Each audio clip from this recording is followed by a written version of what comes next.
ይህንን ያቃጠለ እሳት ይህንን ሸክላ እንዳጠነከረ ለቁም ነገር እንዳዋለ አንተ እያለፍክበት ያለው የህይወት መከራ ፈተና ውጣ ውረዱ ሊያጠነክር ፈልጎ እንጂ ሊያጠፋ አይደለም።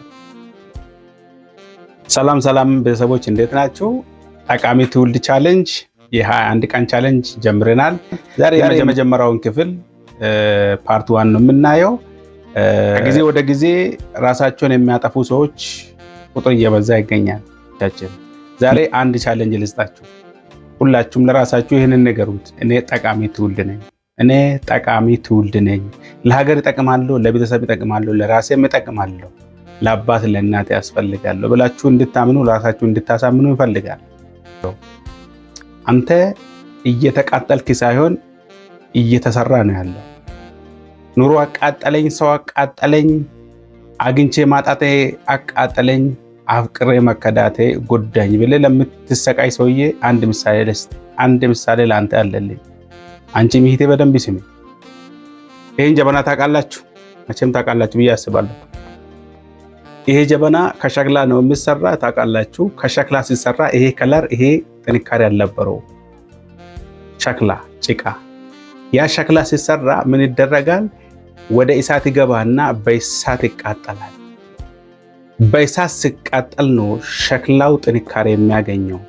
ይሄን ሸክላ የሰሩ እናቶቻችን ሸክላውን ሲያቃጥሉት ሊያበላሹት አይደለም፣ ሊያጠፉት አይደለም። ሸክላውን ሲያቃጥሉት እንዲጠነክር፣ ውሃ እንዲይዝ፣ ቡናን ለማፍላት ለአገልግሎት እንዲውል አድርጎ ነው። ይሄን ጀበና ለምን አመጣው መሰላችሁ? ይሄንን ያቃጠለ እሳት ይሄንን ሸክላ እንዳጠነከረ ለቁም ነገር እንዳዋለ አንተ እያለፍክበት ያለው የህይወት መከራ ፈተና ውጣ ውረዱ ሊያጠነክር ፈልጎ እንጂ ሊያጠፋ አይደለም። እኔ ፈተና በዛብኝ በየአመቱ በየቀኑ እየተቀያየረ እንደዚህ ተጎዳው ለምትል ወዳጄ በደንብ ስማኝ፣ በደንብ ስሚኝ። እየደረሰብህ ያለው ፈተና ሊያቃጥል ሊያጠፋና ሊያበላሽ ሳይሆን ወደ ተሻለ ህይወት ወደ ተሻለ ምዕራፍ ሊያሻግር ይፈልጋል። እና እየተቃጠልክ አይደለም ወዳጄ፣ እና እየጠነከርክ እየበረታ ነው ያለ። ይሄንን ለራስህ ንገር፣ እመን፣ ራስህንም ሳምን። ይሄ ጀበና እንደዚህ አልነበረም በፊት፣ እንደዚህ አልነበረም። ከለሩም ጥንካሬውም እንደዚህ አልነበረም። እሳቱ ነው እንደዚህ ያደረገው። ብዙ እሳት እያለፈብን ያለው አጠነከረን እንጂ ምንም አላጠፋ።